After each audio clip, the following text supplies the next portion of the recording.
Ang aking asawa po ay isang seaman. Talagang nire-require po sila ng kanilang medical examination taon-taon.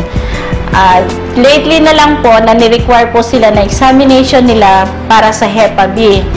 At na-surprise po kami nang nalaman namin na reactive po pala sa kanya ang Hepa B.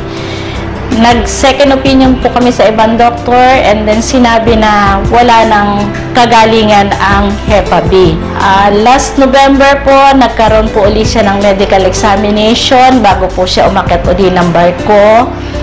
And then sa amin pong pagtataka, bakit po kami pabalik-balik na pinababalik ng doktor at 3 beses po uli siyang kinuna ng dugo.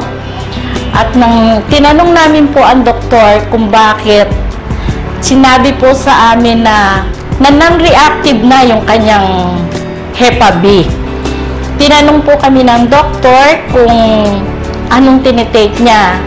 At sinabi po namin na complete plus yung white light para po sa liver.